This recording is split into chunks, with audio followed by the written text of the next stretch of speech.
Mosekit petul machine aso kwargania oroboti urwasense muyende bungenene nigo yakwanira Omoswada w'Chibesa bw'omwaka bw'Ch2025 na abwo asebonera chibwaka boigo ekura y'Omoswada oyo chingaki OGWATANANEKANA kogenderete kwenekigwa EGATI ababunge igoro yebango ao buna yaenekiwe omubaso orero buna ekubwatia. The Honorable Chair of the Finance Committee. Honorable Chair, I beg to move that clause 2 be amended as per the order paper.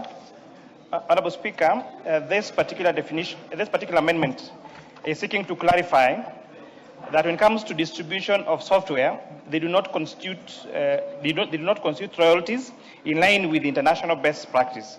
Further, this amendment to the definition of withdrawals and winnings is seeking to correct clerical errors and to provide clarity on the definition. The amendment is to specifically exclude money transfer service, Honorable Speaker. Thank all members. I propose the question that clause 2 be amended as proposed by the Chair of the Finance Committee. I now put the question, members, that clause 2 be amended as proposed by the Chairman of the Finance Committee. Will as another opinion say aye? Will as the opinion say nay? The ayes have it. It is very interesting that the majority leader can purport that they are doing young Kenyans a favor, while it is indeed them who had put this punitive provision in the finance bill. It is okay. No, you must allow order. You'll allow that member her time to make a point. Go ahead. Finish your point. It is unfathomable that he is the one suppressing the young people of Kenya and yet pretending to offer them help. Chair, as much as this amendment is laudable, I need to ask the chair to expand it beyond what we have been provided here, probably in due time, to include circles and any other schemes that can be registered. But Honorable Speaker, this element of tokenism, and then you say you are doing a favors to Kenyans, this is undermining the intelligence of people of Kenya. This tokenism,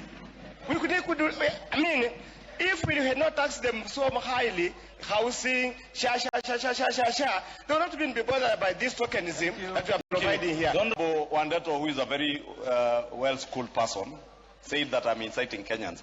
Whereas all I was seeking to do is to inform Kenyans that it is okay, by the way, to reject this finance bill in its totality. But in the totality of that rejection, it is also important for us to inform Kenyans that there are certain tax reliefs that we are giving to them. Therefore, Honorable Wandeto, I have no business inciting you or inciting Kenyans against you. I want you to tell the people of Mukurweini, of Tetu, where that you represent, those who are tea farmers and coffee farmers, who have no privilege like myself and yourself to be able to access mortgages from big commercial banks like we do. They walk to their microfinance institution in Tetu or in Nyeri town, they access a mortgage facility there. I get a relief on my mortgage, you get a relief. You do not want the villager in your village to get a relief. Why would you be that unfair to your people? Why? Thank you. Why would you be that unfair?